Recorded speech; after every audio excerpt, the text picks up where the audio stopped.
Morning. Oh, at 9:30 Monday morning. Just took me over 2.5 hours to get here. Terrible journey. I'm at Linear, and I'm on Brasenose 1. Just had a lap round. It's half full. There's a few swims. There's a huge southwesterly blowing down. So I've decided to come in peg 1. It's right at the bottom end of the lake where the southwesterly is piling into the bottom bank here. It's all flooded, so they won't get anyone fishing there. And I'm slightly out of the wind here as well, so it could be a bit more comfortable for me as well. I haven't seen any fish. Just spoke to a couple of guys. Unfortunately, the whole complex isn't fishing at all. He'd been over to Oxley, spoke to people over there, spoke to a bailiff.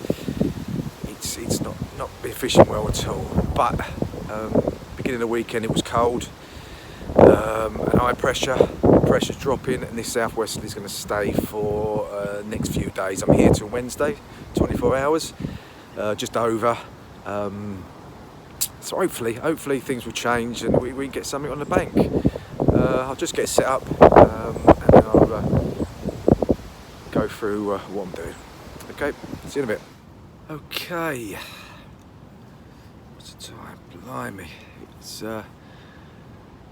5 to 12. We're at Linear, Brasenose 1. We're in peg 1. Got here about 9:30, something like that, after an awful journey up here.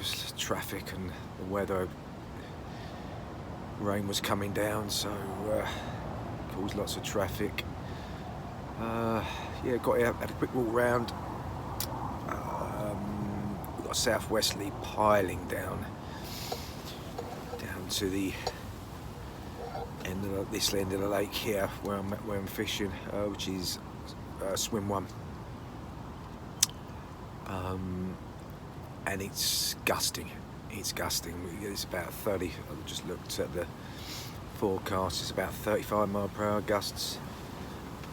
Constant wind coming down. It's going to be like this for the next couple of days.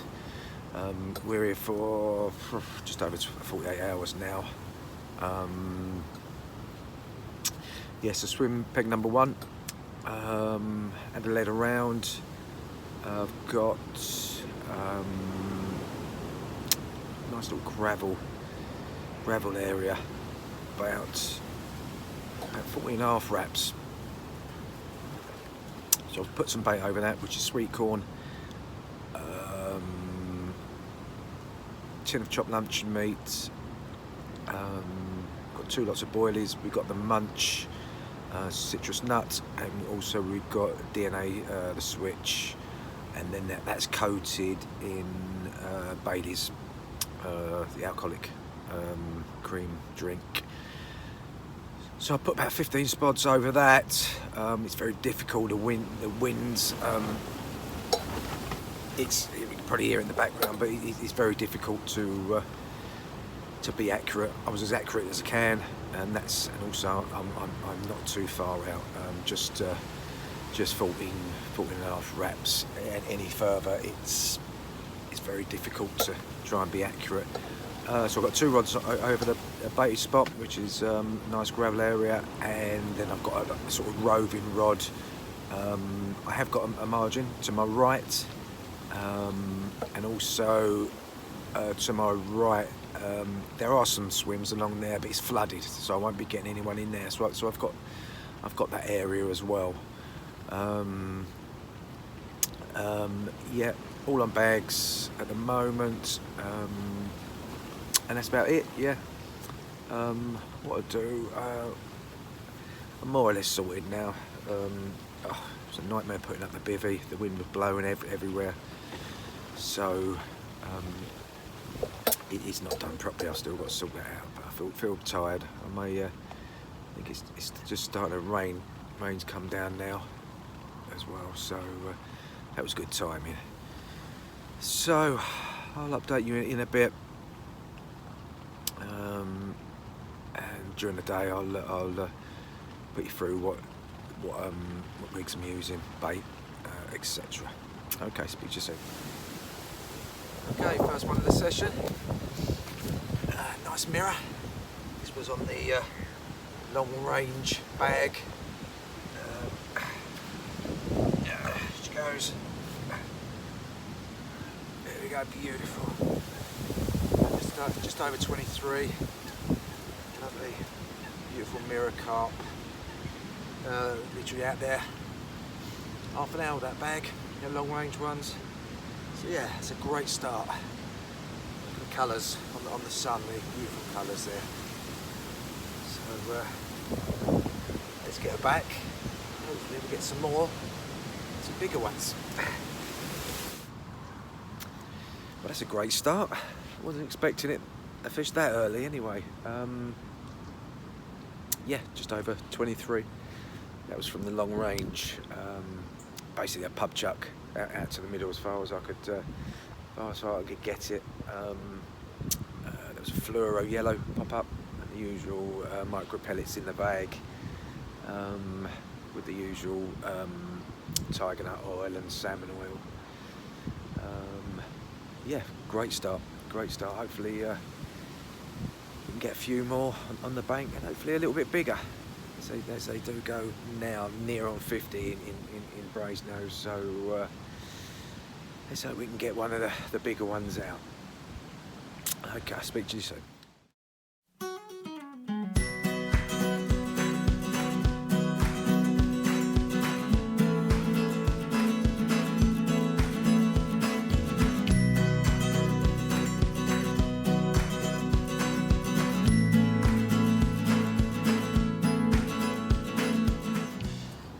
Right, let me just talk you through my my lead system and rig that I'm using in my bags. So we start with a length of lead core there. It's about just over a foot there. That's the Corda cable, and I've spliced that to the Corda inline drop-off system. Great system. It was designed by Jason Hayward. Basically, when the fish shakes about, rattles about, the tail rubber comes off, and this stem comes out from the middle of the lead, and then you're just bringing in this stem plus your rig. I've used it quite a lot, and the only time the lead ever comes off is when I got a fish, so it's a very good system. Okay, go down to rig. It's about 4 inches of braid there. It's 20 £. It's the Ridge Monkey. It's a bit windy out there, I hope you can hear me. And then that's set up as a multi-rig, like a slip D multi-rig. It's a Kamakura size 6 Kamakura crank, and then we top it off with that's the switch. It's a dumbbell wafter, and just a small pop up for a bit of sight. Yes, that's what's in my bags. That's what seems to be got me that one fish already. So I'll put this in a bag and get it out there, and hope we'll have another fish.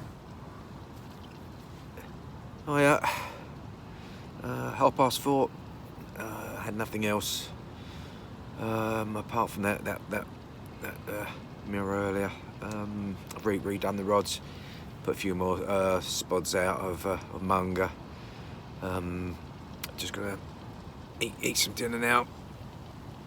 I've got homemade meatballs and pasta made by my lovely wife, so that's warming up at the moment.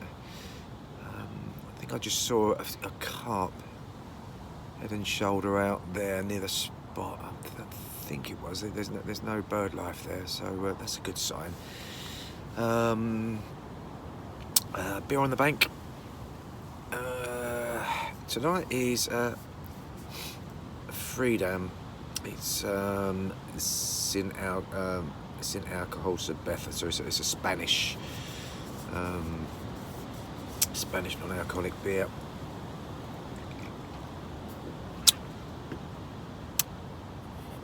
Very watery, not much flavour. Like Spanish beers. Spanish beers are usually quite sweet, and it's got glucose syrup in it as well, so not the best one I've had. Right, it's getting dark quickly now, so I'm just gonna eat my dinner, and I'll get back to you soon.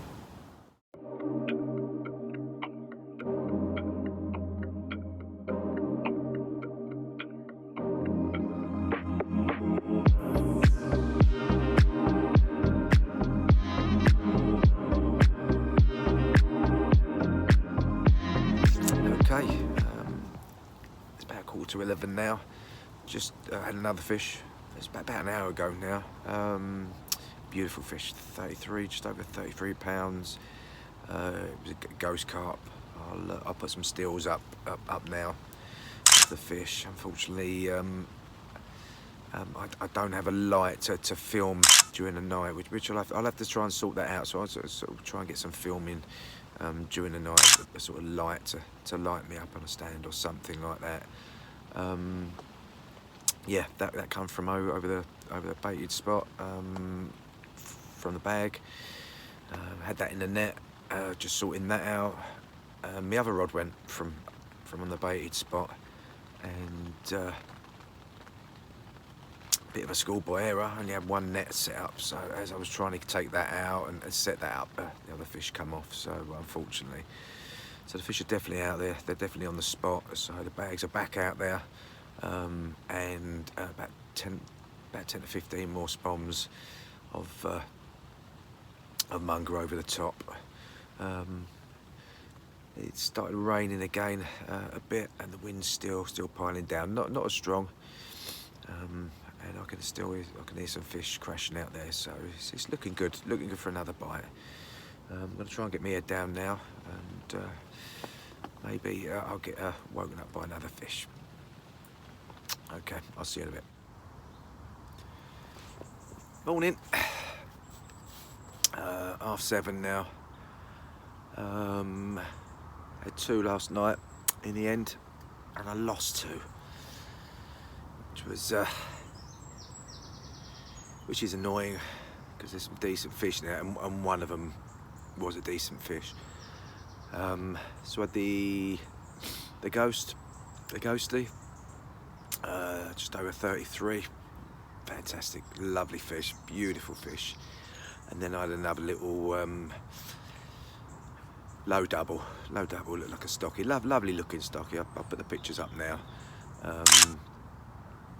But a funny bite, I thought it was a bream. And I think he thought it was a bream until we got close in, and then he decided to act like a carp. Put that rod back out. That was a far rod. That was the one punched out on the yellow pop-up. So I redone that rod, punched that back out again, and another bite. So into it, and it felt like a decent fish, but there was something not right. I felt something grinding, and it sort of went over one of my other lines, but then I managed to come clear, and then it was rock solid, and unfortunately I lost it. There's a snag out there. I've bought in my other 2 rods which were on the spot, and both of them have been caught on this snag. This is near my my baited spot.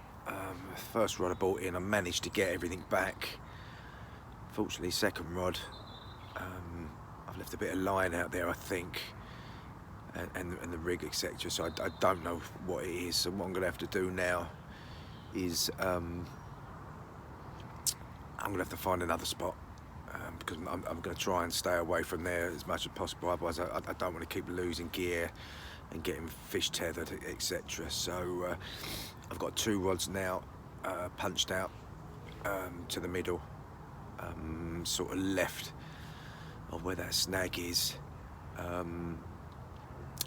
They're both on the fluoro pop-ups in bags, and then a bit later, say mid-afternoon, something like that, I'll see if I can find another spot away from that snag to put the third rod on. But yeah, so that's 3 fish in all, but I've lost 2. Oh yeah, the second one I lost last night because I didn't have the second net set up, so I was faffing about trying to set the second net up, and that's when that come off. So well, that was my fault. But losing 2, especially the other one, felt like a decent fish. It's a bit disappointing. Well, anyway, so it's just 3 fish. So I'm a bit pleased with that. So 2 rods are out. I'm just sorting out a bag for the 3rd rod now. And then I think I'll make myself a nice cup of tea and some nice breakfast. Okay, update you in a bit. Right, I've found another spot about 30 yards to the right of that snag where I keep getting snagged up. I want to stay away from that. It's 15 wraps, so very close to what I was fishing before, and it's still on whatever that is, whether it's a gravel bar or a plateau, but I'm right on the edge of it there, and I think I'm far enough. Hopefully, I'm far enough away from that snag to be okay, to be safe. What I'll do when the bailiff comes around, I'll let him know about that snag. Maybe when they do a work party or something, they can look into it. But yeah, I've put about 10 spums of munger out there. The wind's a lot less today, so it's a lot easier to be accurate. So what I do, I'll quickly show you what my mungers consists of. Okay. Right, guys, I'll show you what I've got in my munger. There we go. We got in there. We've got halves of boilie, which is DNA, the switch, and munch bait, citrus nut, a couple of bags of sweet corn, and some chopped luncheon meat, and also some boilie crumb. And then that's been soaked in Bailey's original Irish cream. Alcohol's supposed to be good in the colder months for carp fishing, so that's been soaking in that for about 24 hours. And it's a good mix of little bits, not too big, just for this time of the year.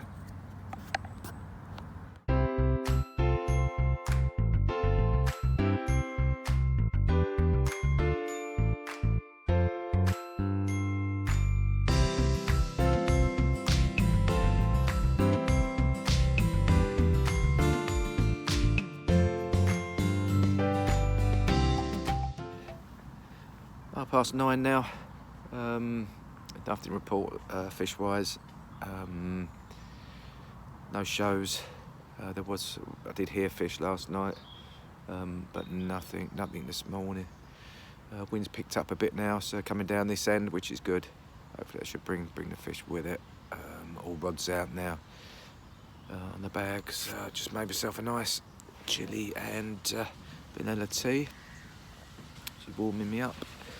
And for breakfast, a Italian pancetta mushroom omelette. Let's see if I can show you that. There you go.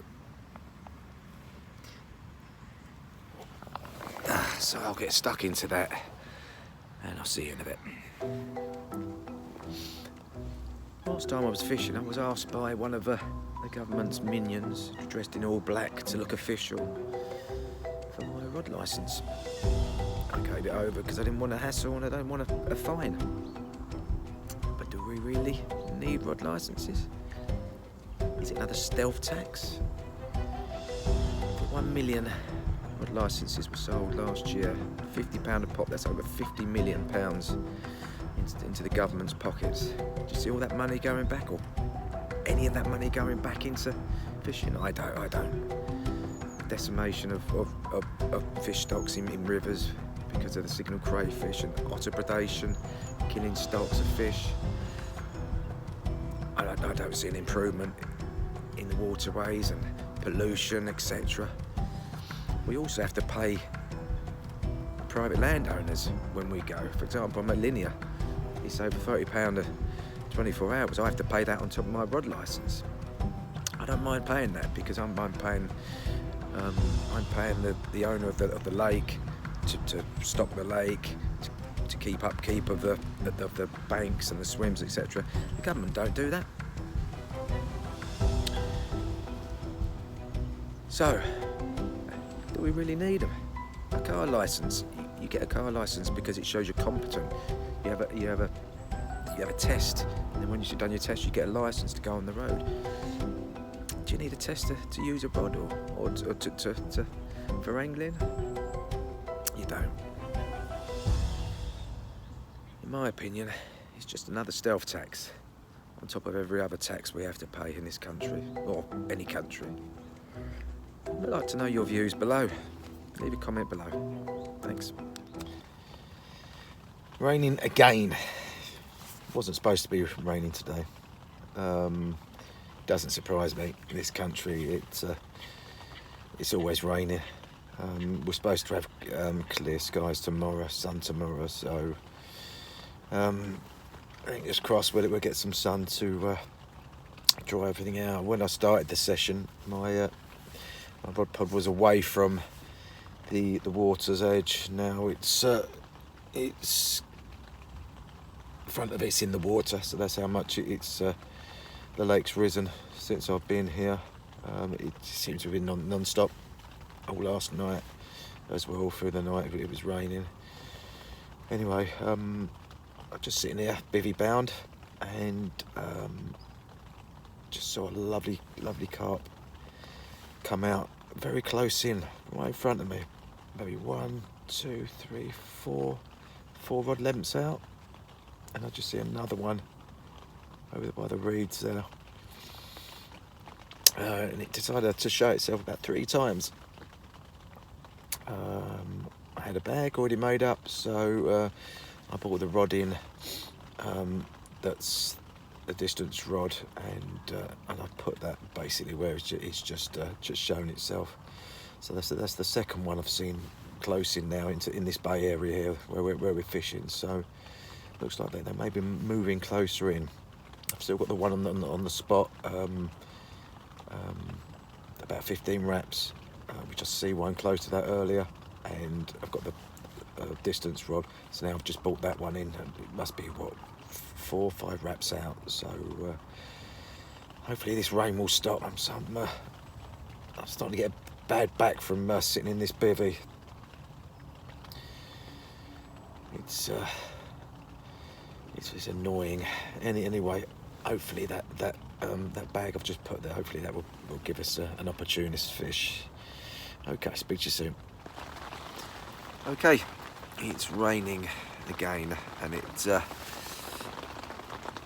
raining for the last 3 hours, I think, and it doesn't look like it's stopping anytime soon. So what I'm going to do, I'm just going to go through my bags, how I do my bags, and what I put in them. I use the Fox Rapid system. Comes in a little pot like that. You get a loading tool, and you get a collar, plus the bags, plus you can get refills. So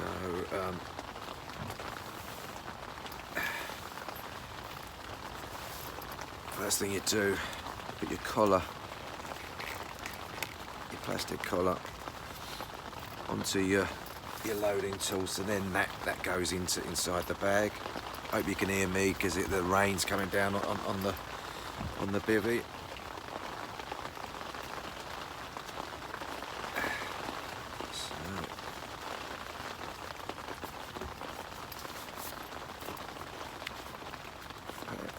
bag over the,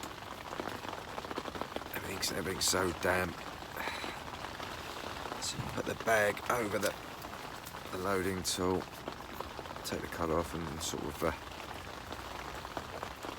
straighten out, and you've got a little slot there to put in your lead core or your lead or whatever you're using. A bit of a blow. What I like to use, I'm using a pop-up, pop-up. So what I like to do first, everyone does them differently, but how I like to do them. I like to put the bait and the hook in first. So they're lying. Let me just get that right. I like to get that right. So they're lying flat at the bottom of the bag like that. And I put a little bit of micro pellets, about that much, and then tap that down so it protects the bottom of the bag. And here I like to add some glug or glaze, and this is with the special glaze. I use this in all my bags and do really well on this. So I just put a good squirt of glug in the bottom of the bag like that, and I think that's the best use for glug, because it's out there, it's on the bottom, and you know exactly where you want it. As I said in the previous film that when you put glug onto a boilie, cast it out 100 miles per hour, hits the water 100 miles per hour, by the time it gets to the bottom there's not much glug left on your boilie, but once that's at the bottom of the lake, in the bottom of your bag, it's there. There's lots of glug there. So keep filling up with micro pellets and keep tapping it down like so, just to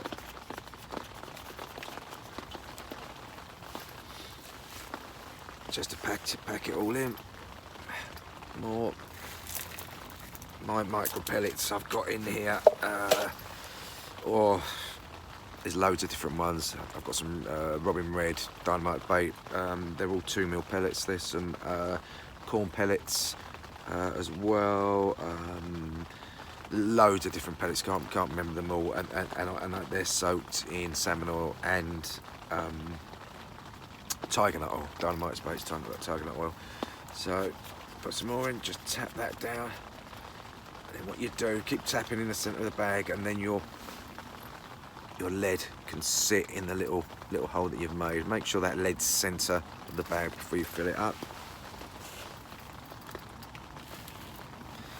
And then just fill up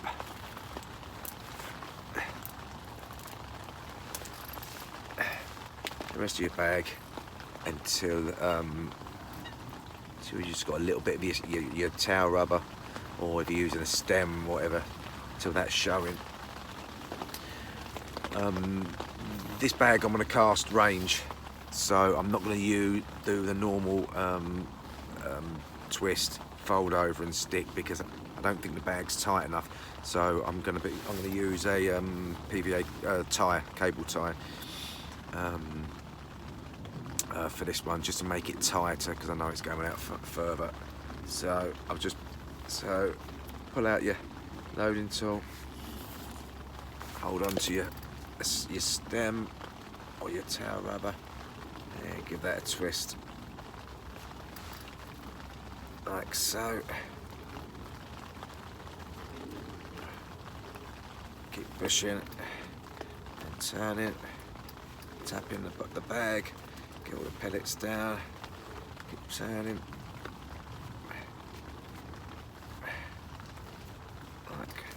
Like so. That's quite tight like that. It's a little bit fiddly.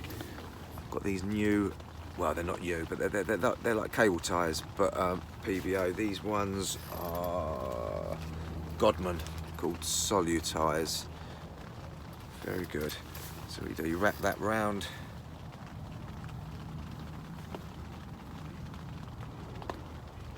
top of the bag. A little bit fiddly, or you can use tape.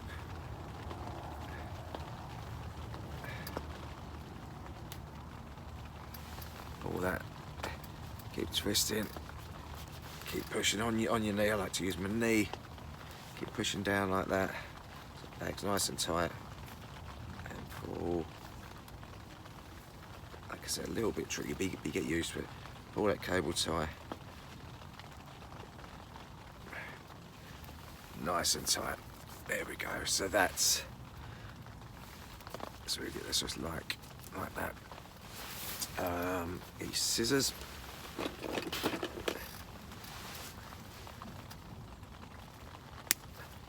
Take off the excess PVA tie, and then we just take off the excess PVA bag as well. So make it more aerodynamic, nice and neat. Try not to cut through your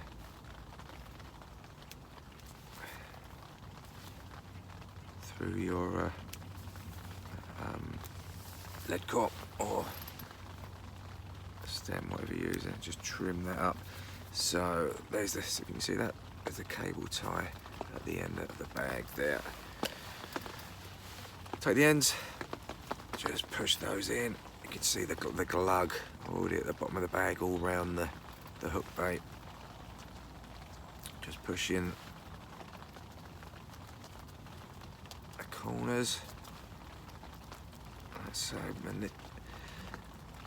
give them a good tug. This is just making it even more compact. Just let that down, and then the other corner, push that in. So you've got another little corner like that. Make that corner, pull it round tight. So you've got the two ends of the bag like that. And then these bags, you've got a couple of little seams on the side. I'll just nick those and tuck those down, and then you've got a solid PVA bag full of goodness, ready to go out into the lake. Give it a go. I'm sure it'll put more fish on the bank for you. It's done me 3 fish so far, so great method, even if you're fishing over bait.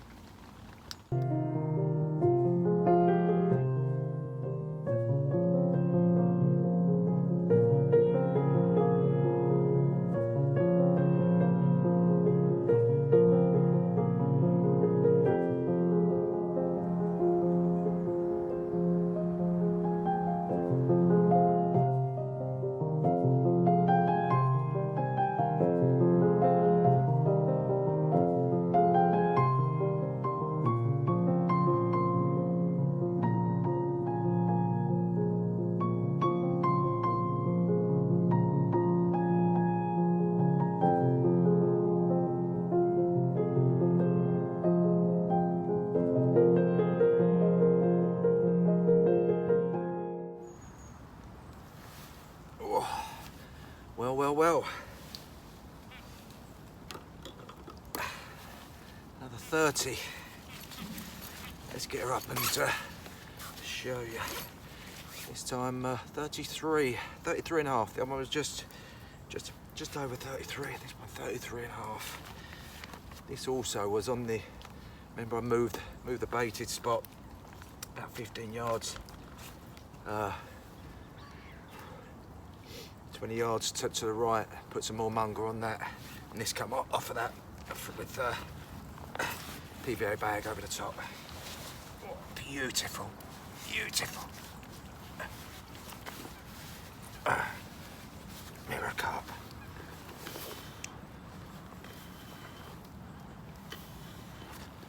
Look at that.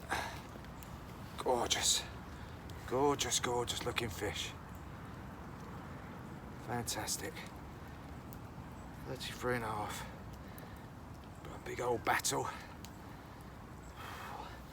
So, let's have a look at the other side. Make sure she's okay. Check out the other side.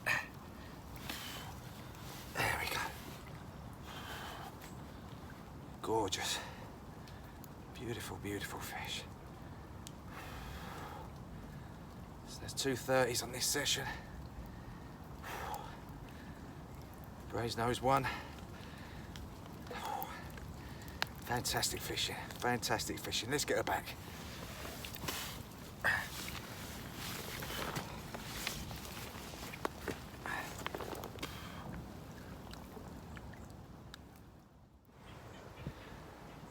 Rain's finally stopped. 2 30s. Fantastic. So what's that? We've had a little scamp last night. I can't remember the other one, was it 23? And we've had two 33s. One just over 33 and one 33 and a half. I'm going to get some more munger straight back out there. They seem to like that munger, the big girls. Get a bag over the top as well, just in case there are any more out there. Yes, get in there. 2 30s. What a session. Evening. 4:30.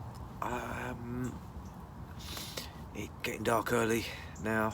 Starting to get dark now, so all 3 rods are done.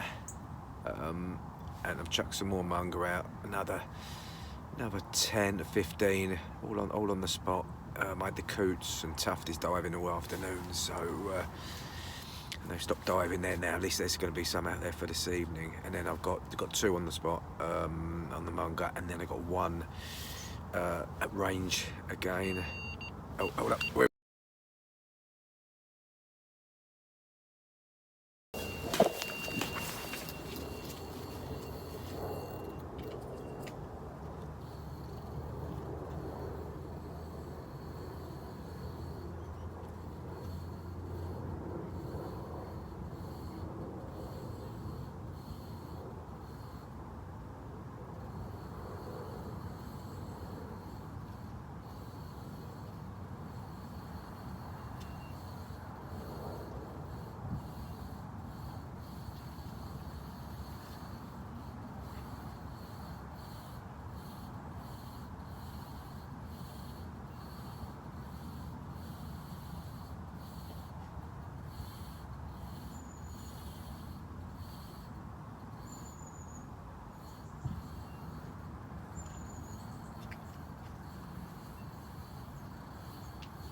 Right, so you can just see from the last 2 videos, 3rd time lucky. So the first one, I ate into it, and whatever it was big, very big. I'd say, is there catfish in here? It was like a catfish. I couldn't stop it. It just took clutch, and it went across that snag. There was nothing I could do. I moved all rods over away from the snag to the right hand side, but I couldn't stop it.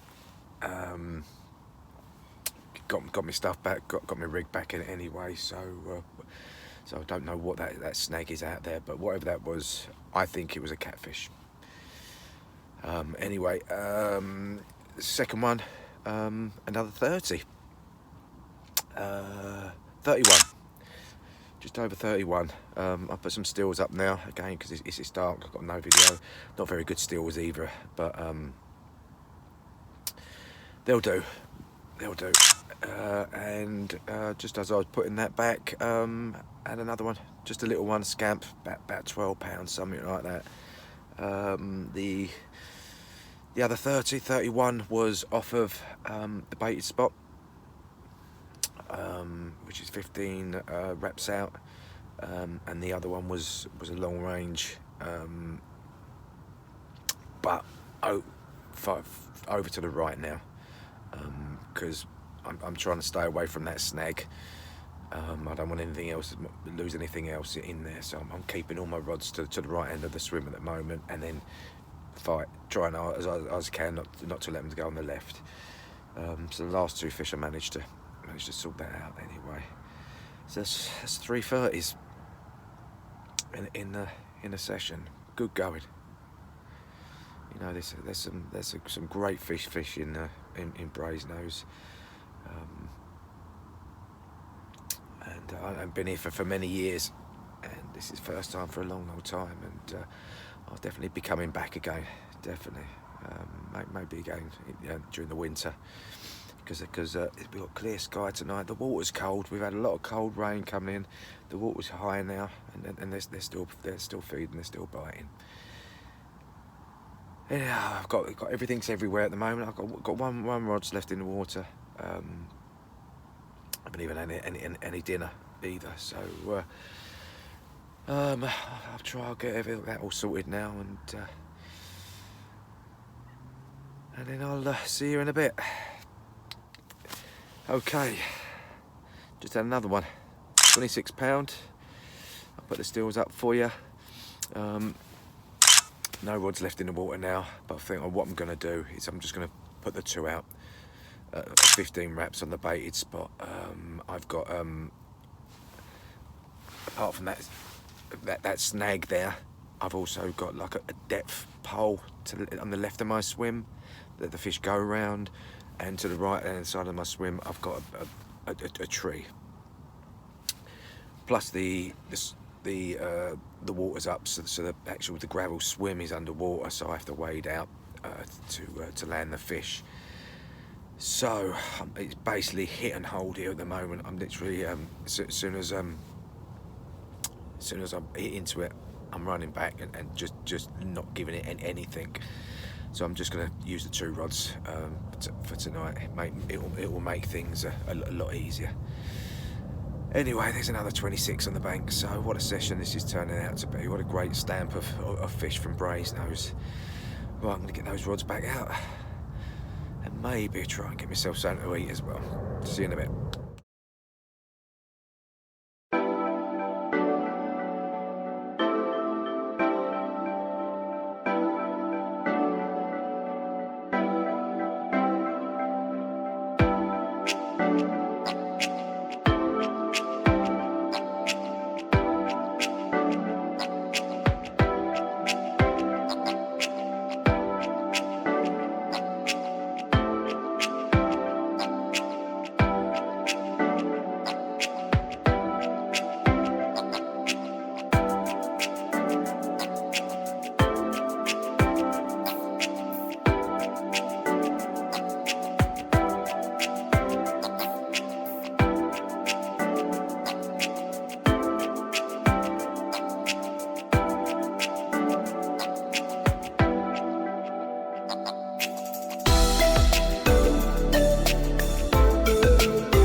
Wednesday morning, yeah, be going home today, about midday, something like that.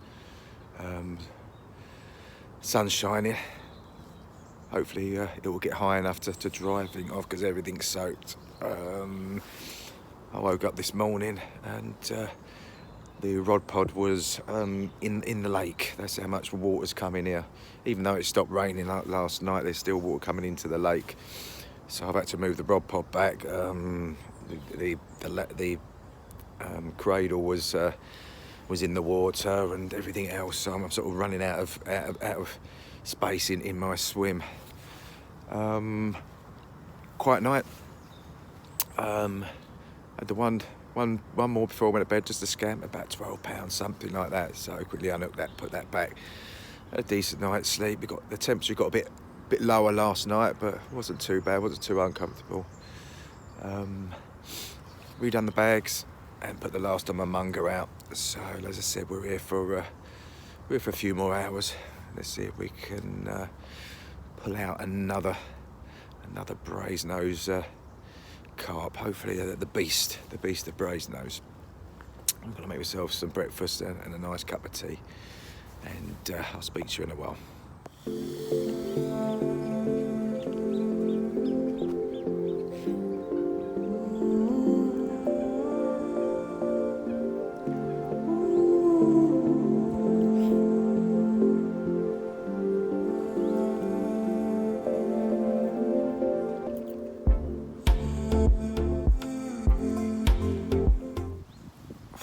Right, it's about 11:30, 12 now. I'm going to leave in about an hour, just the rod's out. Everything else packed away. Just a quick summary of the session. Got here Monday morning. Had a walk round, didn't see anything show, but we had that really strong wind Monday. It was piling down to I think it's the east end of the lake. So it's a no-brainer to get down this end, and this peg one was free. Found a plateau out there, which I didn't know about. I spoke to other people. I was fishing just off the back of that. Didn't realise there was a snag there. Just spoke to someone else. They've also told me that there's a snag there. It's an old fence. Wish I'd known that when I got here. I would have stayed away from it anyway.